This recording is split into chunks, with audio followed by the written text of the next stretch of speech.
Hello class, once again this is your instructor. In this video, I'm going to discuss to you the factors contributory and affecting the development and existence of crimes. But before we start, I would like to remind you to please take down those details that will be discussed in this video recording as you watch this video. Okay, so there, let us start now with our video presentation. So to start with our video presentation, we have here now the so-called geographical factor. Okay, so let us try to start here first.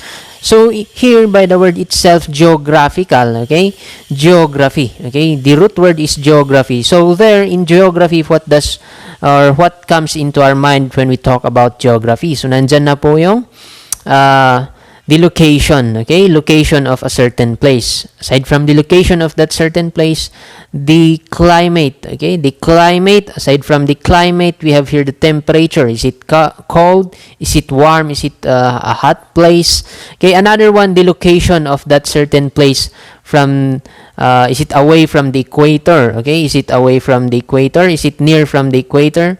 And aside from that, is it near to the North and South Pole? Okay, so during the past times, anyway by these geographical factors, we are not commonly considering these factors nowadays in contemporary approach of or the study of criminology. Okay, we are not focusing more on this, but we are more on psychiatric, psychological, and then sociological approaches in studying criminology nowadays. But we don't say na wala talagang walang geographical factors. Meron at meron pa rin. Yun nga lang, hindi natin ito yung pinagbibigyan pansin masyado. Okay, so those are the things that we are going to consider in geographical factors. Titignan natin, i-relate natin on a certain, or i-relate natin those locations, the climate, the weather, the terrain of that place, okay, in relation to criminality. Does it has something to do with criminality? Okay, let's try to look here. The second slide, or the third slide, I should say, we have here the North and South Pole, okay, in relation to the North and South Pole. So we have here the most popular or the famous personality in the study of criminology with regards to geographical factors. Meron tayo si Adolf Quetelet, okay, especially yung the thermic law of delinquency, dyan na sinabi, okay, dyan na sinulat yung mga ideas niya about geographical factors in relation to criminology. So nandyan, nasabi ni Adolf Quetelet in that book, Thermic Law of Delinquency, sinabi niya dyan, crimes against person predominate in the South Pole and during warm season. Okay, so mas marami daw crimes against person ang nakukumit dun sa places, okay, near South Pole, okay, sa may bandang South Pole of the Earth. And then we have here the mas lalo na daw, okay, especially on warm season. And then on the other hand, we have here crimes against property. So nasabi natin during our previous discussions, pag sinabing crimes against person, an example of that is murder, homicide. Okay, so it involves a conflict between two persons, or you committed or you do an act, okay, against another person. Now, in crimes against property, we have said that an example of that are crimes against person, arson, okay, crime of arson, crime of robbery, theft. So yun, the crime is directed towards a certain object, okay, destruction of a certain object or stealing of a certain object. So those are an example of crimes against property. So ano yung saan daw mas maraming nakukumit? Okay, so predominate in the North Pole ang crimes against property, especially daw in cold countries. Okay, so yan po yung nasabi ni Adolf Quetelet with regards to North and South Pole. Next one, let us try to look on what is the relationship with the distance of that place to the equator. Okay, so nandito po sabi dyan sa book ni Montisque on his book or essay Spirit of Laws, na sabi dyan, criminality increases in proportion as one approach the equator. And also he mentioned drunkenness increases as one approaches the North and South Pole. Okay, so bakit kaya niya nasabi na ganyan? So especially the North and South Pole. Ano ba kasi yung meron? Ano ba yung climate? Anong temperature temperature dun sa North and South Pole. Okay? So, yung mas malapit, yung places na mas malapit usually sa North and South Pole, those places are usually cold. Okay? So, yun, one reason in order for the people who are living in that certain place na mas malapit sa North and South Pole, one remedy na ginagawa nila in order to warm themselves para painitin yung katawan nila is with the help of alcohol. Okay, so they believe, okay, they use alcohol sometimes to warm themselves. Okay, so that could be one reason kaya nasabi dyan na, or nasabi niya, okay, Montesquieu, nasabi niya na drunkenness increases as one approaches to the North and South Pole. Okay, so criminality also increases in proportion as one approaches to the equator. Okay, so ano ba kasi yung ano ba yung temperatura? Okay, the temperature of the place who is near or that is nearer to the equator. Okay, so mas malapit usually sa equator, those places usually mas mainit. Okay, so hot during this with regards to this study of different personalities also. Okay, they have said that hot and coldness of a place or hot weather, okay, has something to do or has a psychological effect or with the mindset or with the behavior of a certain person. Okay, so yun, usually kapag mainit yung panahon, di ba, ang pag-iisip or the psychological aspect of that person medyo nag-iiba din. Okay, umiinit yung ulo. So with the it goes along with the temperature or the warmness or the hotness of the weather, okay, or the season. Okay, so yun, umiinit yung ulo, kaya yun, it leads usually to conflicts with other people. Kaya that could be one reason kaya nasasabi natin na criminality increases in proportion as one approaches to the equator. Okay, so in relation with ano na din yan, temperature kasi. Okay, kasi mas malapit sa equator, usually mas mainit yan. Okay, mas malayo sa equator or mas malapit sa South and North Pole, usually mas malamig yan na mga lugar. Okay, so that is in relation to the equator or distance of a place with the equator. Okay, and the next one we have here now, the season of the year. Okay, so it was mentioned that crimes against person are more in summer than in rainy season. Okay? While crime against property is more during rainy season. So, bakit kaya nasabi na crimes against person are more in summer? So, usually, nasabi nga na natin kanina, summer, naglalabasan din na yung mga tao dyan. Okay? Nagkakaroon ng congregations or group gatherings. And then, aside from that, in relation to temperature, umiinit yung ulo. Okay? So, mas nagkakaroon ng conflicts. Aside from nagkukumpulan sila, nag-aagawan, okay, nag-aagawan ng pwesto, sabihin natin sa mga beaches, okay? So yun, nag-uunahan yung mga tao, okay? So minsan dahil sa init din ng panahon, dahil sa nag-uunahan sila, okay, walang pwesto na nakikipag-away na sila, and then that causes crimes against person or magkakaroon ng physical injuries wherein mag-aaway, magsusuntukan. So anong result? Physical injuries, or sometimes it lead to a death or to death of a certain person. Okay, and then nasabi naman dyan, crimes against property naman during rainy season. So bakit kaya? Okay, so sometimes sinasamantala naman ng mga criminal yung rainy season. Okay, so yun, since hindi naglalabasan lahat ng mga tao or hindi masyadong nagro-ronda, okay, or hindi nakakapag-ikot yung mga police officers, okay, kasi kasi sometimes police officers during rainy season, they are visibility sometimes are not high, okay, police visibility hindi masyado. Kaya yon, sinasamantala ng mga suspects, okay, ng mga magnanakaw yung climate or yung season na yon, the rainy season, in order for them to commit certain crimes. Okay, so with that, low police visibility, hindi agad-agad makikita or hindi agad-agad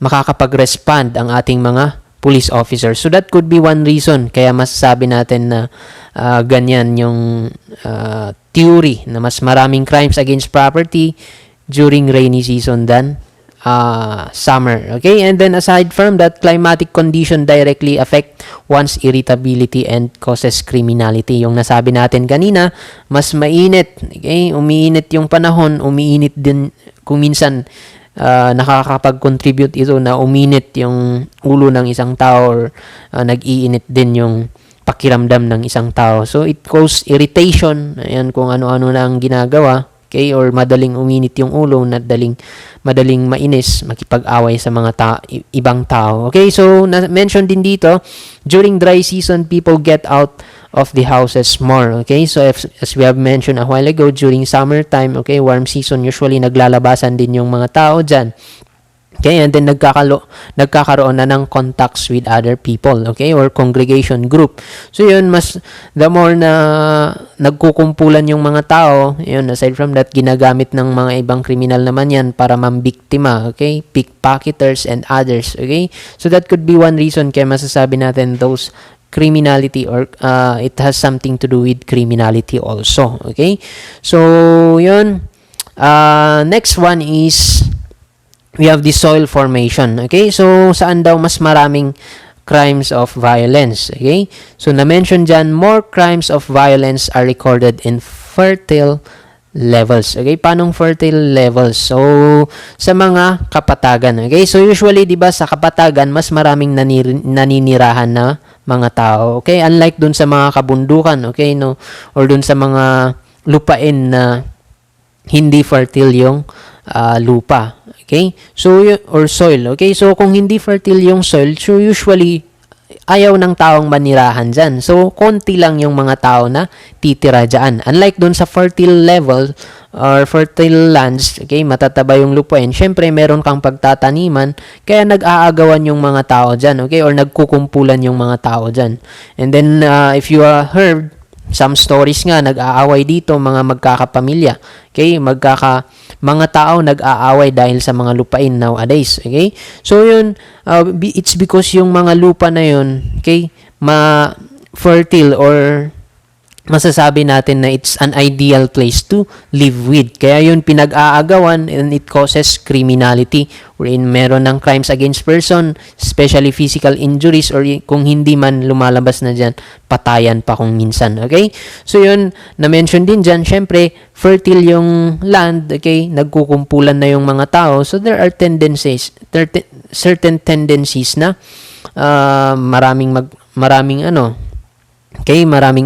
maraming pwedeng mabiktima, okay, and then nagkukumpulan sila, sometimes it leads to irritation or nag-aagawan ng mga lupain, properties, and then yun, sometimes hindi rin magkakaintindihan, okay, nagkakaintindihan yung neighborhood, then it causes conflicts between those people in that place, okay. So na-mention din, mas marami ding crime of rape doon sa level districts or doon sa fertile level lands. Okay?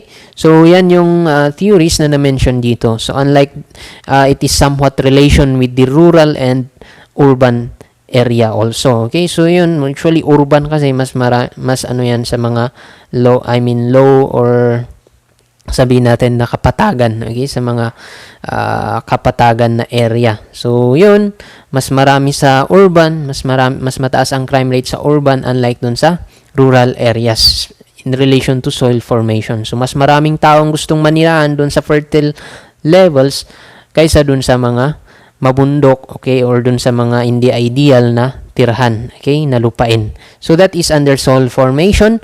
And then, another one, we have here the, with regards to the month of the year, okay. So, during the month of April, okay, to July, so, na-mention po dyan, more incidences of violent crimes during warm months, especially April up to July, okay? Having its peak in May. So, bakit kaya ganun? So, nasabi natin, the more na mas mas mainit sometimes, di ba? Kung isipin nyo sa ating lugar, mas mainit yung panahon, kung minsan hindi tayo mapakali, okay? Madali ring uminit ang ating ulo sometimes, okay? So that could be one theory or one reason. That's why it was mentioned more incidences of violent crimes, okay?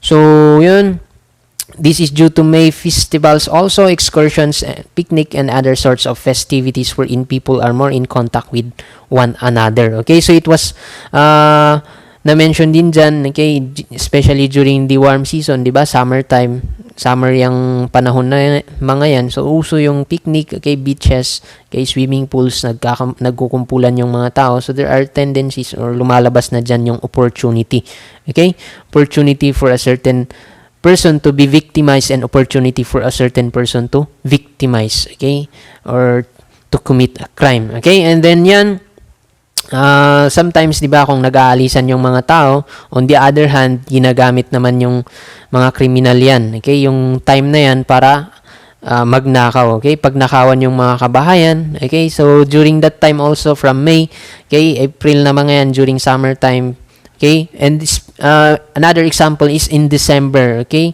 or December or somewhat yung ngayon, okay, para ngayon, November, okay, undas, usually naglalabasan yung mga tao, okay, pumupunta sa mga kaanak nila, pinapasyalan, so yun, umaalis sa bahay, ginagawang tendency or opportunity naman ng mga kriminal in order to commit a crime of robbery or pagnakawan yung mga kabahayan. So that could be one reason kaya mas mataas or tumataas yung crime rate, okay?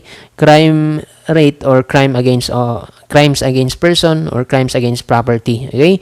So that was under the so-called month of the year. So those are the considerations under that under the months of the year, okay? So yun. Next one, we have here the temperature. So as we have mentioned the last time or a while ago, the number of arrests increases quite regularly with the increase of temperature. Okay, so nasabi nga natin, mas mataas actually yung crimes of violence in relation to hot weather, okay, or warm places. So the increase of temperature affects the emotional state of the individual and leads to fighting. Okay, mas umiinit yung panahon, uminit yung ulo, madaling magalit, okay, kunting asaran lang, nagsuntukan na agad, okay, and it causes or it leads to criminality, okay, or commission of crime. And then the influence of temperature upon females is greater than males, as they have mentioned this. Kasi sabi nga natin, meron dito physical characteristics. We can relate physical traits or physical characteristics, okay, between the male and female. Kasi sa mga babae mas maraming fats ang mga babae actually, okay?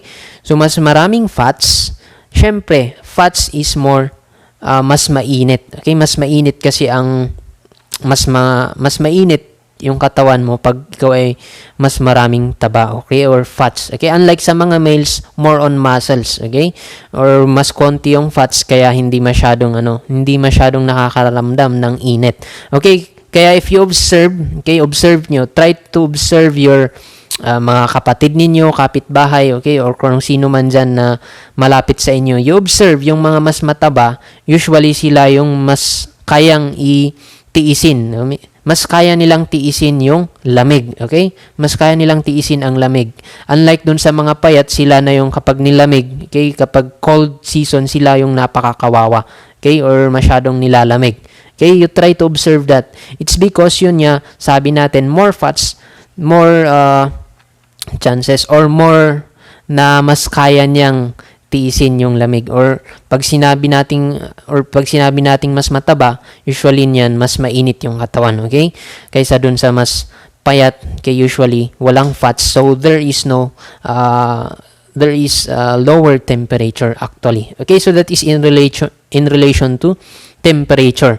Next one, we have here humidity and atmosphere pressure in relation to criminality. Okay, so pag sinabi kasing humidity, we are pertaining to the level, okay, or the presence of water vapor in the air, okay, or presence of water molecules in the air. Okay, so pag sinabi kasi nating high humid, okay, or higher humidity, usually mas present yan sa mga malalamig na lugar, okay? Just like in the Cordillera, okay, or dyan sa Tagaytay, okay, or dyan sa Indang, wherein mas malamig yung mga klima or mas malamig yung lugar na yun, okay? So if you observe one one indication na masasabi nyo na high humid, okay, or higher humidity is yung fog, okay? Kung mas kapal yung fog, okay, mas maraming fog, usually that is, or that causes, or the cause of that is higher humidity, okay?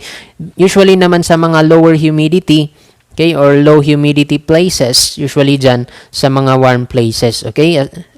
Gaya na lang dito sa amin. So usually hindi naman karaniwan, okay, if you observe, hindi palaging mayroong fog, okay? Kasi usually one indication of humidity or high humidity is yung mga fog, okay? Mas makapal yung fog, there is a higher presence of water vapor in the air, kaya ganun. Okay, so kaya nasabi dito, large number of azoles are to be found correlated with low humidity. So yun, low humidity in relation na naman yan sa higher temperature. Kasi sinabi natin, low humidity usually that is present in warm places. So mas mainit na lugar, okay, usually it affects the psychological mindset of a person. So, emotional state of a person, mas mainit yung ulo, mas mainit yung pakiramdam. Okay, it causes conflict with other, or easy conflicts with other people. Okay, kaya ganyan. Okay, number of assaults. Mas mataas yung number of assaults dun sa mga lugar na yun. Unlike dito sa sabi dyan, a small number with high humidity. Kasi nga sabi natin, usually in high humidity, mas malamig sa mga mas malalamig na lugar yan. Just like in Cordillera and Tagaytay and Indang and other places na mas malamig dito. Okay, so pag malamig yung lugar, usually ang nangyari sa mga tao, okay, sa atin, ginagawa na lang natin ay natutulog tayo, di ba? Ang sarap matulog, okay? Usually ang mga tao hindi masyadong gumagalaw or hindi nagiging active. Unlike dun sa mas mainit na lugar, okay, usually nagiging active tayo, hindi tayo mapakali, okay, hindi tayo makatulog. So yun, that is one cause, okay, na naglalabasan tayo, okay, nakikipag associate with different people, okay? So unlike dito sa high humidity, malamig yung lugar, okay? So hindi tayo masyadong naglalabas. We prefer na magstay sa bahay, matulog, okay? It's because of kakatamad na gumalaw-galaw kapag napakalamig, okay? Too low or too hot, okay, or too high humidity, usually it causes or it leads to emotional depression, okay? So mas nagkakaroon ng effect na nasabi natin, mas mainit, okay, usually nagkukos ng irritation. So hindi mapakali yung tao. Diyan naman sa sa mas malamig, okay, sobrang napakalamig, tinatamad yung taong gumalaw. Okay? Kaya walang masyadong congregation or group association. So opportunities for criminality or existence of crime is lessened. Okay? So that is in relation to humidity and atmosphere pressure. And another one, an addition with regards to humidity, di ba? Usually sa mga higher humidity or high humidity places, sabi natin, there are large existence, okay, of fogs. So, yun, sometimes nagkakaroon ng mas mataas na traffic crimes, okay, or accidental crimes na nangyayari, okay. So, yun, dahil sa sobrang fog, hindi nakita ng driver, okay, may kasalubong pala siya, napakakapal ng fog, may kasalubong pala siya, hindi niya nakita, okay. Usually, it causes car collisions, traffic accidents, or tinatawag natin na accidental crimes. Okay, so that is an example or additional with regards to humidity and atmosphere pressure in relation to criminality. Okay, next one we have here, wind velocity naman. So under the same duty, it was explained that during high wind, the number of arrests were less. Okay, so syempre, mas mahangin, okay, sometimes it leads na mas malamig, okay, or hindi masyado naglalabasan ang mga tao during yun, masyadong mahangin.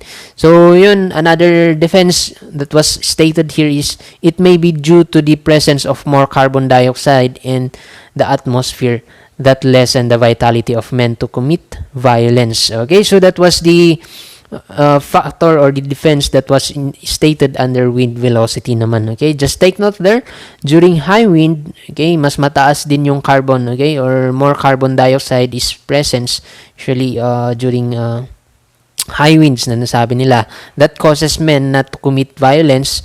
So yun, walang masyadong violence, okay, walang masyadong conflicts, then it leads to lesser number of arrests. Okay, so those are only some of the geographical factors that we can give, okay, or nandyan sa ating notes. Now, let us proceed with the biological factors naman. Okay, so dito sa biological factors, nandito po yung tinatawag natin na physiognomy. So, ano nga ba itong physiognomy? So, simply, it is the study of the relationship between the facial features and human conduct of a person in relation to crime. So, popular na po dito sila, William Sheldon and then Ernest KRETSCHMER. Okay, so, nandyan na yung we are going to look on. Okay, so kasi medyo similar po ito sa tinatawag nila na somatotyping. Okay, so ito naman facial features and human conduct. Okay, nirelate natin, okay, the facial features of a certain person in relation to the human behavior that he possess. Okay, so dito naman, ito naman yung physiognomy. Doon sa somatotyping, usually body features. Okay? Yung built ng katawan sa somatotyping. So, yun yung pagkakaiba ng physiognomy with somatotyping. Sa somatotyping, body built yung tinitignan. Dito sa physiognomy, facial features in relation to human behavior or human conduct. Doon sa somatotyping, body builds in relation to human conduct. Okay? Or human characteristics or values or behaviors. Okay, so na-mention natin dun sa somatotyping, nandun yung mesomorph. Okay, mesomorph, katamtaman yung built ng katawan. So usually masasabi natin he is active, okay, or sabihin natin athletic. Okay, kapag matataba naman, okay, the endomorph, usually sila yung comfort lover, okay, or sociable sila, okay. Gustong-gusto nilang makipag-interact with other people. And then, meron naman yung sinasabi nating ectomorph, okay? Sila naman yung mapapayat, okay? Usually, gusto nilang mapag-isa, okay? They want to be alone, usually shy type, okay? So, yun yung under somatotyping, okay? And then, with regards to physiognomy, nandito yung phrenology and craniology. Okay, so still in relation to physiognomy, kasi nasabi natin facial features, usually it involves also the upper portion of the person. Okay, so nandyan na yung skull naman dito, yung pinagtutuunan ng pansin ng phrenology and craniology. Just take note with the difference. Sa phrenology, the study which involves the measurement, okay, measurement of the bumps, okay, bumps yung parang medyo bukol-bukol sa ating mga skull, okay, so bumps on the skull to predict mental traits, okay, so yun yung pinagtutuunan nila ng pansin in relation to mental or mentality of that person, okay, kasi nasabi natin dito sa kapag ginawa nyo or kinalbuhan nyo yung buhok ninyo, okay, yung ulo ninyo, usually mapapansin ninyo hindi yan as in perfect circle. Okay, usually merong mga bumps. So, yun yung inaaral ng phrenology. Okay, and craniology naman, the scientific study of the shape. Okay, yung shape naman, kung hugis oblong ba yan, hugis flat ba yan, or bilog ba yan. Okay, so yun, the size of the skull of different human races. So, yun naman yung pinagtutuunan ng pansin. Just take note, phrenology, more on bumps of the skull. Okay, yung mga inclination, okay, or mga parang bukol-bukol dun sa skull natin kasi it is not a perfect circle actually, or it's not very smooth. Okay, and then meron yung craniology naman, the size and the shape. So, just take note with the difference of those two. Nandito naman, still on the biological factors, kasi pag sinabing biological factors, yung physical constitution ng man, parang body parts, okay, yun yung kino-consider natin, okay, unlike dun sa geographical factors na mga location, climate, temperature of a place, dito naman yung tao, okay, yung physical constitution ng tao, okay, the genes, aside from genes, mga facial features, okay, body build, okay, body parts and others. So yun, we have here under the biological factors, or still on the physiognomy, study of physiognomy, nandito po yung study of physical defects and handicap in relation to crimes. Okay, so meron tayo yung mga famous personality actually, or mga researchers noon that studies with the relationship of the defects of a certain person in relation to crimes. So nandito po usually dyan sa mga leader ng mga notorious gangs. Okay, so yun usually kung ano yung defect nila, or yung physical defects na meron sila, usually yun yung pinapalayaw sa kanila, or yung tinatawag sa kanilang mga boss or dun sa mga tao na yun. Okay, so usually kapag meron tayo dyan yung pilay na tao, okay, and then siya yung leader ng gang, usually they treat them or they call him as Durong Pilay. Okay, kung may bingot naman, usually Asyon or Asyong bingot, and then Densyong Unano kung medyo maliit, and then Roger Comang kung medyo ano naman yan. Okay, so yan yung nakita nila noon. Okay, usually the name calling, okay, in relation to physical defects of the person. Okay, nicknames, okay, name calling of those gangs or member of persons or member or those criminals, okay, in calling those criminals. So nandito din yung study of Kretschmer, still under physiognomy din ito eh. Okay, so yon, classifying types of physique and the type of crimes they are prone to commit. So nandyan na po yung apat na na-mention natin, yung picnic, okay, and then we have the athletic type, and then the third one, aesthetic, okay, and then the last one or dysplastic or mixed type. So dito sa picnic type, usually picnic ng picnic or kain ng kain, kaya yun yung keyword nyo dyan. So ang characteristics niyan or physical build niyan is round bodies, okay, or stout, malawak, okay, or malaki. And then yun, the characteristics or the relation, yung na-mention nila dyan, they tend to commit deception, fraud, and violence. Okay, so usually violence, malaki yung katawan, okay, kaya nilang makipag-away or abusuhin yung mga mas maliliit sa kanila. And then we have here the athletic type, usually those who are muscular and strong. So dahil mas malakas sila, they are connected usually to crime of violence. Okay, kaya nilang abusuhin yung mga ibang tao. Okay, it's because they are considered to be stronger and more muscular. And then we have here the aesthetic type. Okay, sometimes they call it asthenic or aesthetic type. Meron tayo dito yung those who are skinny and slender. Sa mga katulad ko na medyo payat, okay, or sa mga iba na masyadong payat. So those persons usually they commit a crime of fraud or thievery. So magaling thievery or magaling manloko, magaling magnakaw ng mga small items and others. Okay, so yun,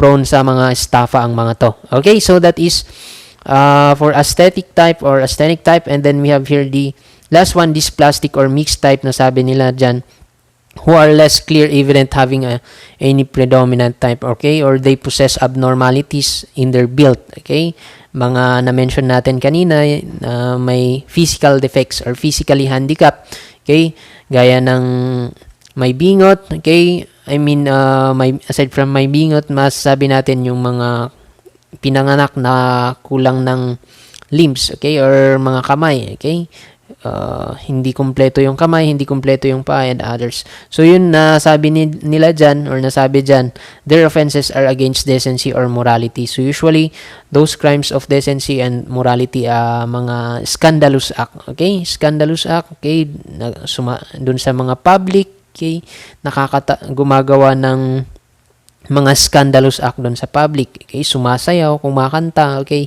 so it has something to do with the insane people or idiot people. Okay, so that is under the study of Kretschmer. Nandito naman yung kay Sheldon. So take note naman kay Sheldon, kung kay Kretschmer merong picnic, asthenic, athletic, and dysplastic, dito kay Sheldon meron siya yung endomorph. Okay, sa endomorph,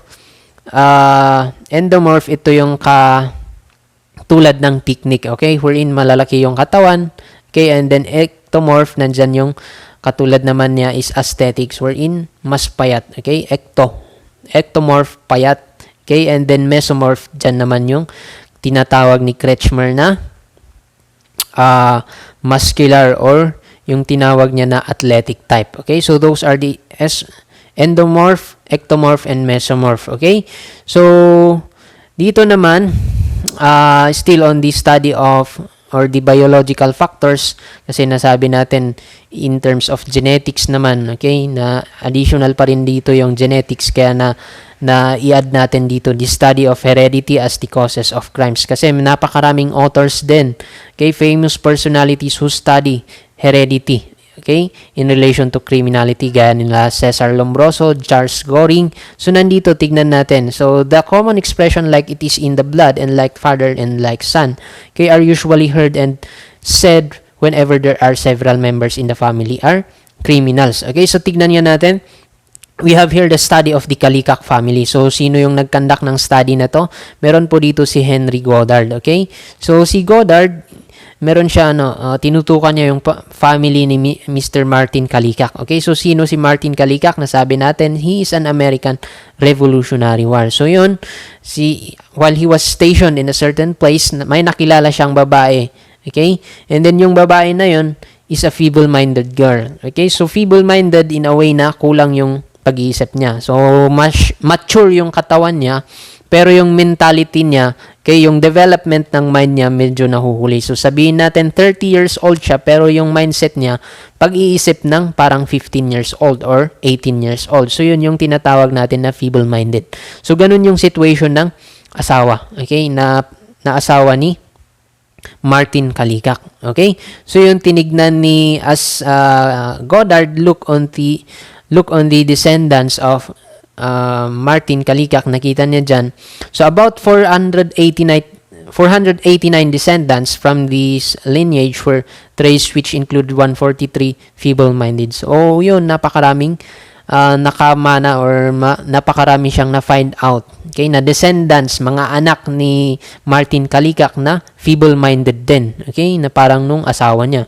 And only 46 were normal. Okay, so masyadong napakalayo nung digit. Okay, nung numbers. Okay, and then nasabi dyan, 36 were intelligent. So, yun, at least meron niyang pero napakakunti out of 489 descendants. 3 were epileptics. Okay, epileptics. 3 were criminals, 8 kept brothels, and 82 died during infancy.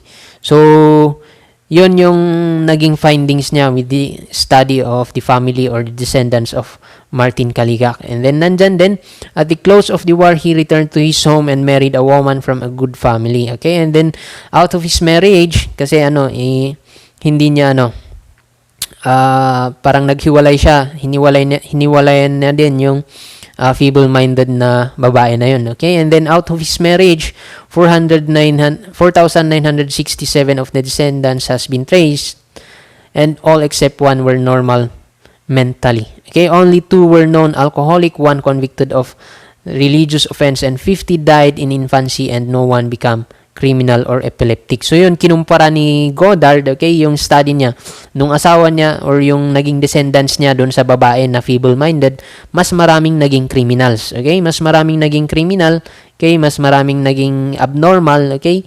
Unlike dito sa second marriage niya, okay? Dito sa babae, okay?